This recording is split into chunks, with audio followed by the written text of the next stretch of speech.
धृतराष्ट्र महाभारत के वो पात्र हैं जो जन्म से ही अंधे थे। लेकिन क्या आपने कभी सोचा है आखिर ऐसा क्यों हुआ? क्या यह सिर्फ एक संयोग था या इसके पीछे कोई गहरी वजह थी? आइए जानते हैं। प्राचीन काल की बात है। मगध राज पर राजा वीरेश्वरन का शासन था। वह अत्यंत क्रूर और अन्यायी राजा था। प्रजा उसके अत्याचारों से त्रस्त थी, परंतु कोई भी उसका विरोध करने का साहस नहीं कर पाता था। राजा को निर्दयता में आनंद मिलता था। किसी को कष्ट पहुंचाने में उसे और खुशी मिलती थी, और वह जीव जंतु के प्रति भी बहुत कठोर था। एक दिन राजा अपने सैनिकों के साथ वन में शिकार करने के लिए निकला। गर्मी अधिक थी, इसीलिए उसने एक नदी के तट पर विश्राम करने का मन बनाया और विश्राम करने लगे। जैसे ही वह जल पीने के लिए नदी में झुका,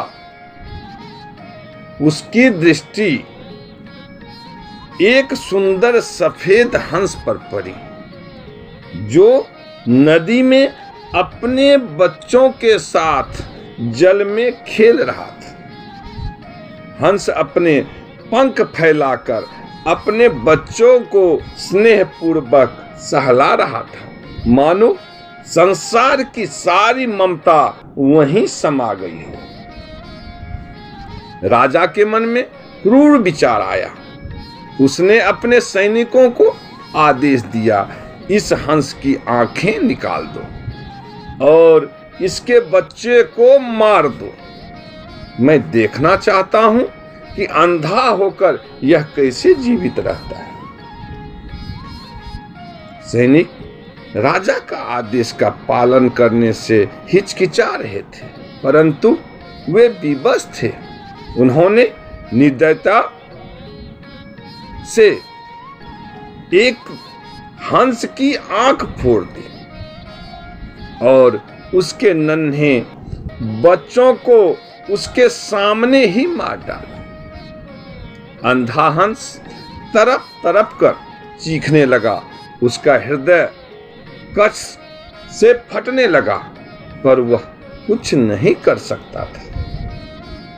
दर्द से बिलखते हुए हंस ने आकाश की ओर अपना मुंह उठाया और राजा को श्राप दिया, हे राजन, तूने निर्दोष जीवों पर अत्याचार किया है। जिस पीड़ा से मैं गुजरा हूं, वही पीड़ा तुझे भी सहनी होगी। अगले जन्म में तू अंधा जन्मेगा और तेरे सभी पुत्र उसी प्रकार मारे जाएंगे जैसे मेरे सामने मेरे नन्हे शिशु मारे गए। उस समय राजा ठहाका मारकर हंस की बातों को अनसुना कर चल पड़ा। लेकिन नियति के लेख को कोई मिटा नहीं सकता। कालचक्र घूमता गया। राजा वीरेश्वरन की मृत्यु हो गई और उसने महाराज धृतराष्ट्र के रूप में दूसरी बार जन्म लिया। जन्म से ही वह अंधा था। कौरव वंश में जन्म लेने के बावजूद वह अपने ही भाग्य से पराजित था। वह 100 पुत्रों का पिता बना, परंतु महाभारत के युद्ध में उसके सभी पुत्रों की मृत्यु हो गई। जब कुरुक्षेत्र के मैदान में उसके पुत्रों के शव पड़े थे, तब वह चित्कार कर उठा और बोले, हे विधाता, यह कैसा अन्याय किया तूने मेरे साथ।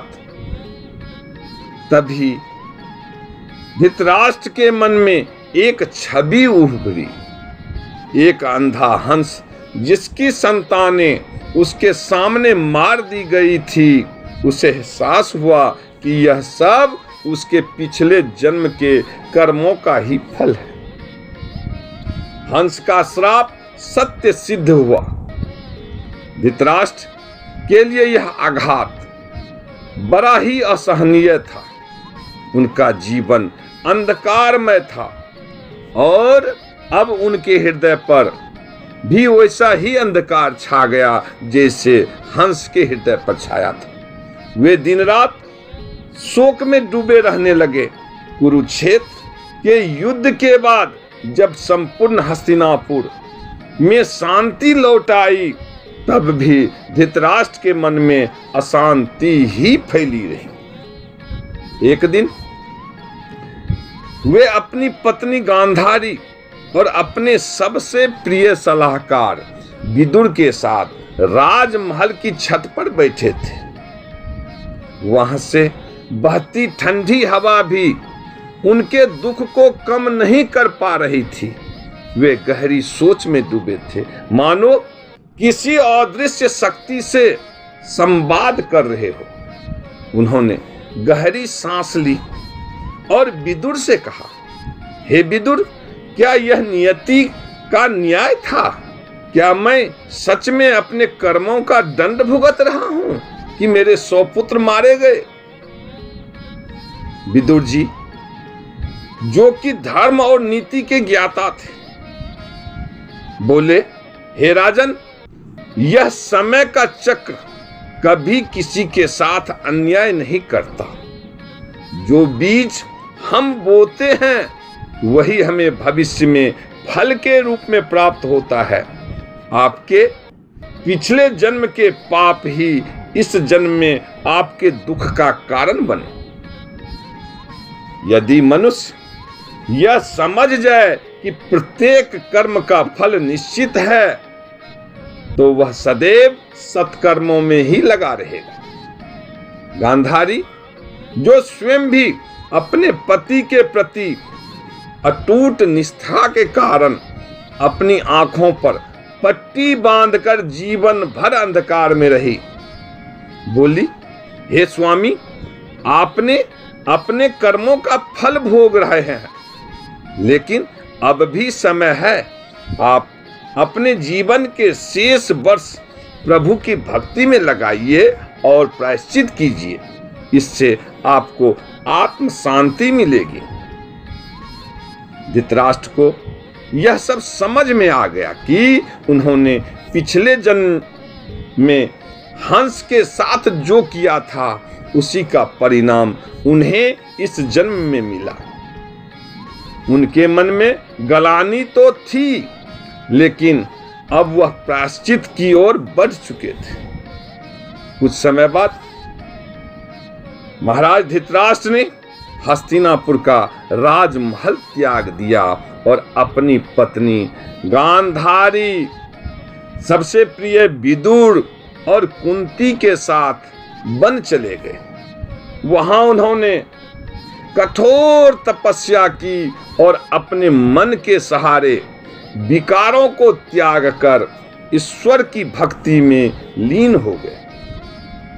कई वर्षों की तपस्या के बाद एक दिन वे ध्यान में लीन थे, तभी उन्हें एक दिव्य ज्योति दिखाई दी।